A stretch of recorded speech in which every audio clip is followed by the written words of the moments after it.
So one of the reasons I believe that I've been able to be so successful is because during the years where we had, fierce competition from other shows and other people, I would always say to my producers, you can't run their race, you can only run yours.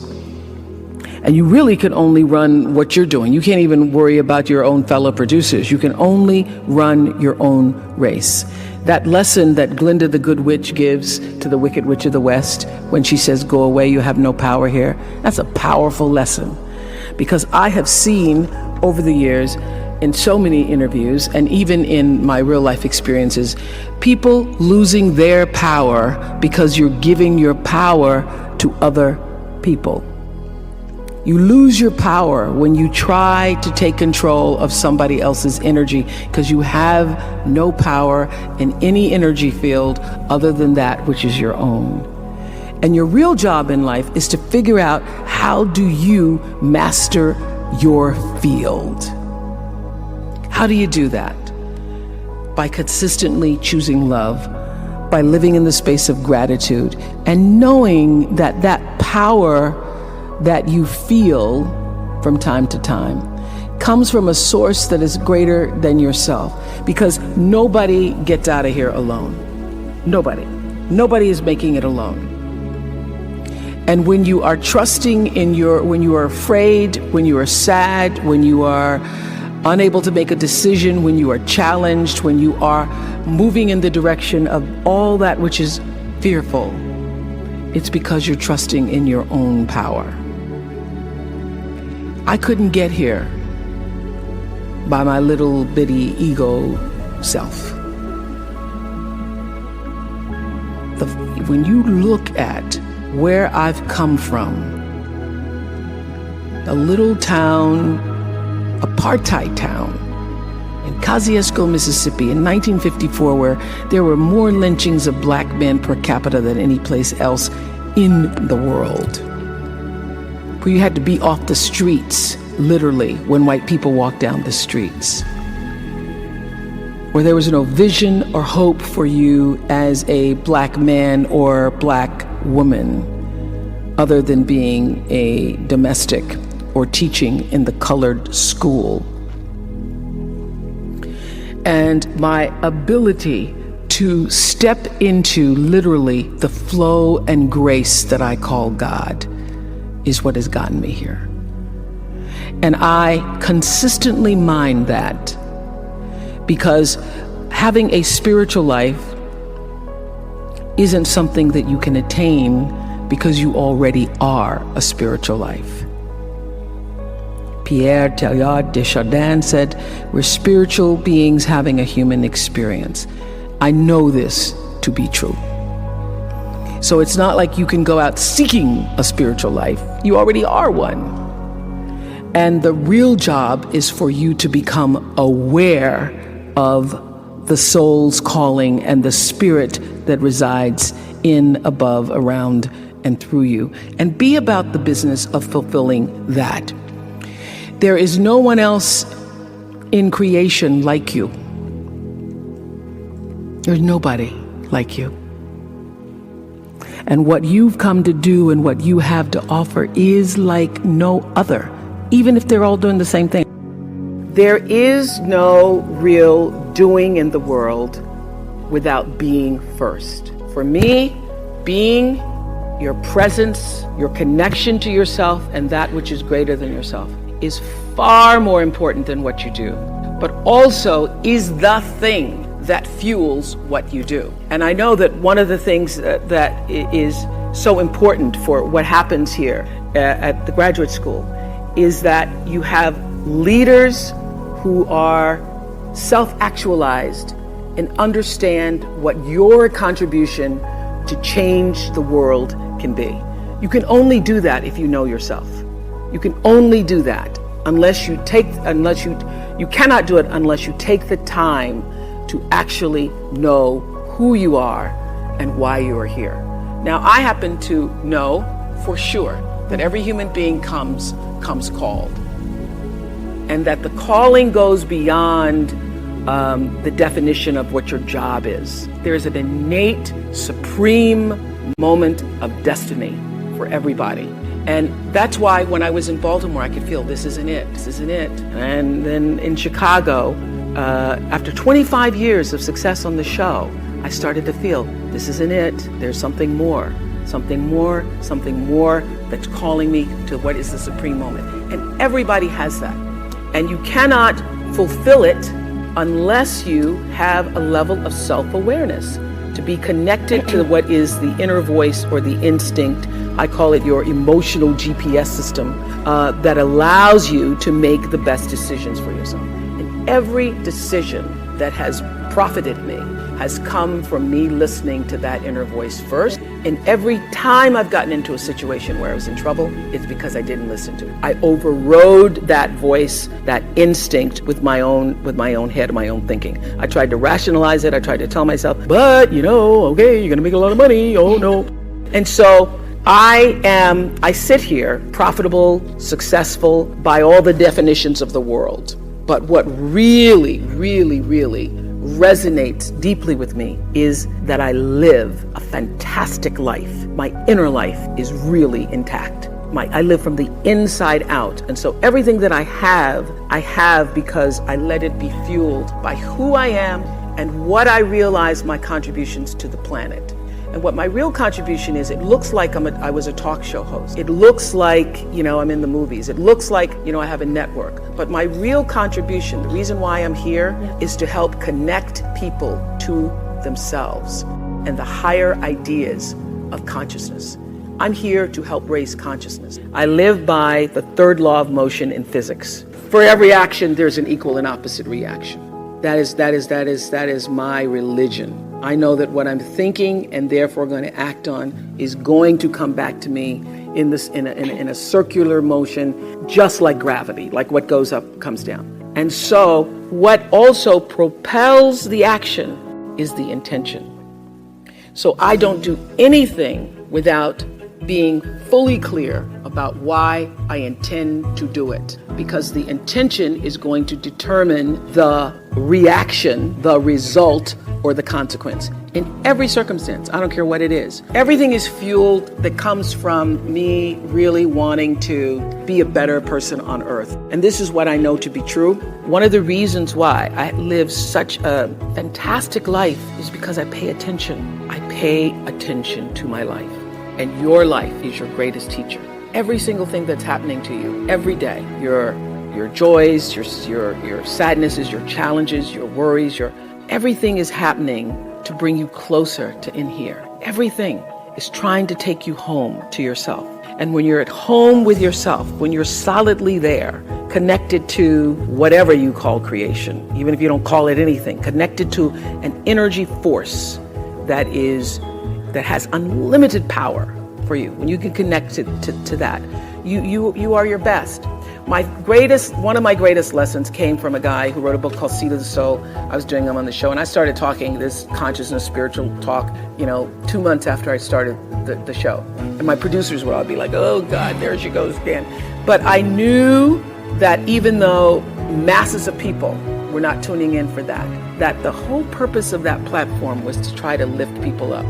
And now I have a network and I can articulate what it is I'm trying to do. I'm trying to bring little pieces of light into people's lives. Because what is my job? My job is not to be an interviewer. My job is not to be a talk show host or just to own a network. I am here to raise the level of consciousness, to connect people to ideas and stories so that they can see themselves and live better lives.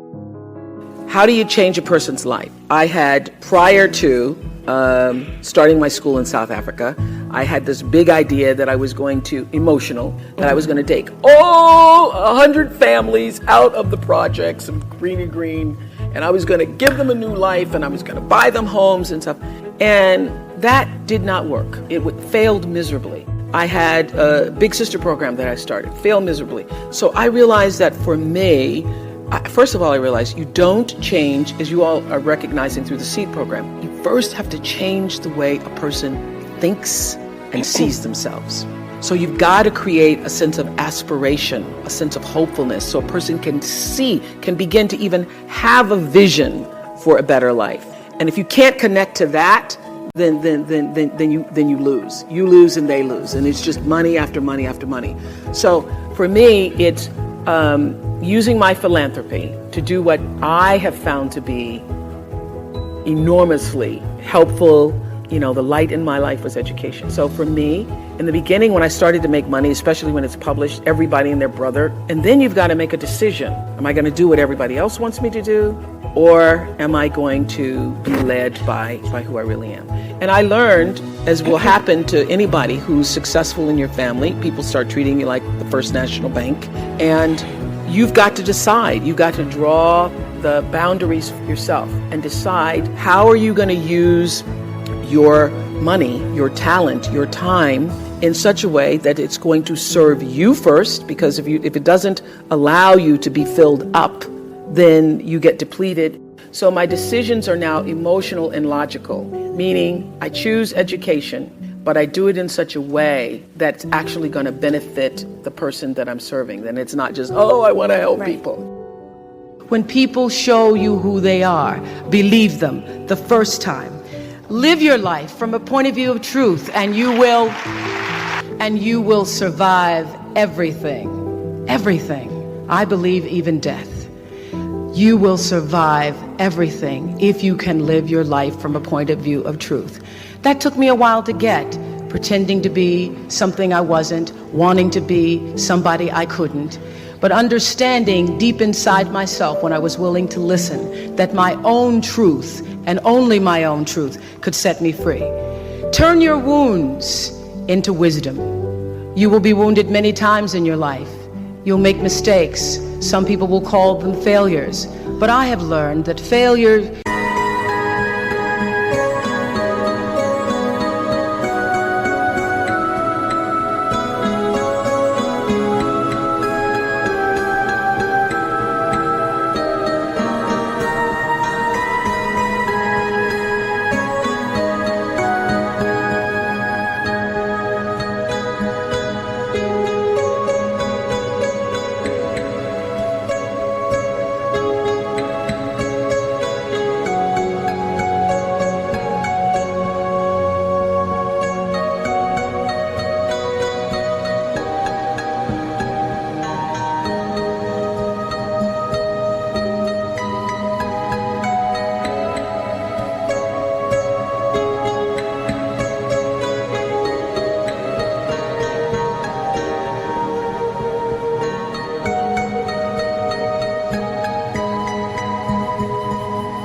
is really God's way of saying, excuse me, you're moving in the wrong direction.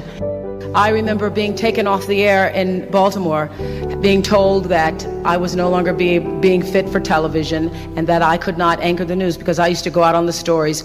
And my own truth was, even though I'm not a weeper, I would cry for the people in the stories, and which really wasn't very effective as a news reporter, to be covering a fire. And it wasn't until I was demoted as a on-air anchor woman and thrown into the talk show arena to get rid of me that I allowed my own truth to come through. And the first day I was on the air doing my first talk show back in 1978, it felt like breathing, which is what your true passion should feel like. It should be so natural to you. And so I took what had been a mistake, what had been perceived as a failure with my career as an anchor woman in the news business, and turned it into a talk show career that's done okay for me. Be grateful. I have kept a journal since I was 15 years old, and if you look back on my journal when I was 15, 16, it's all filled with, boy troubles, men troubles. My daddy wouldn't let me go to Shoney's with Anthony Odie, things like that.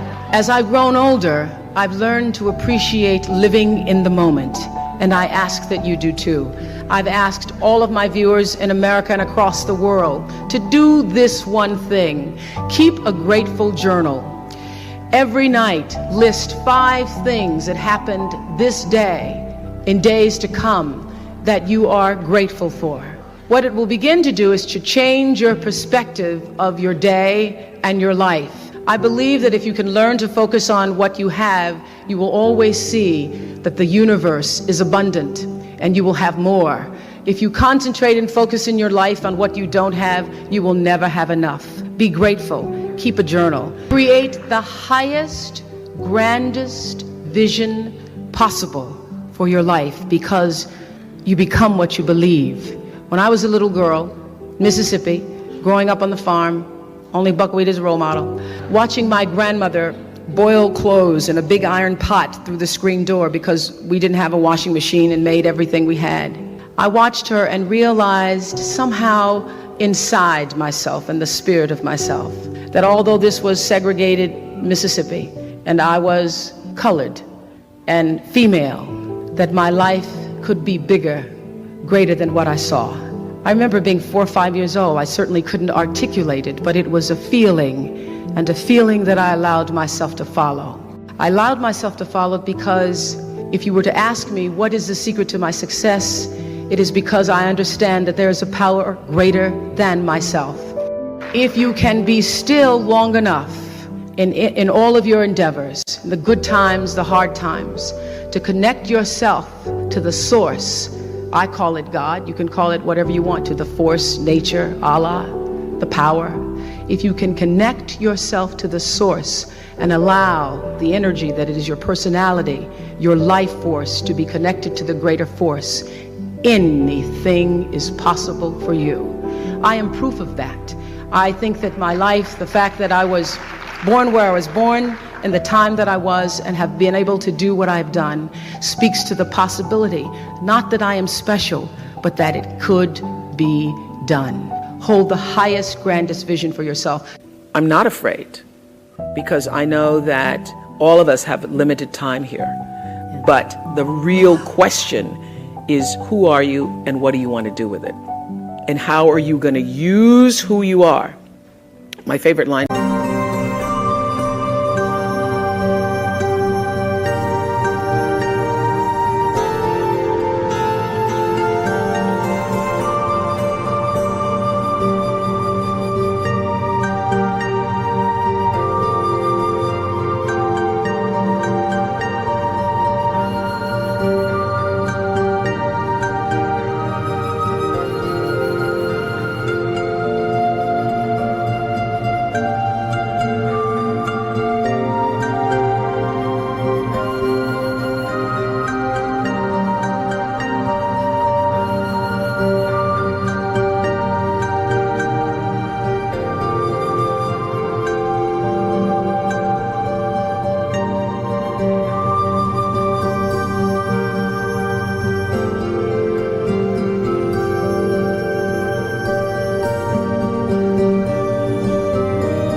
From Seed of the Soul, is when the personality comes to serve the energy of your soul, that is authentic empowerment.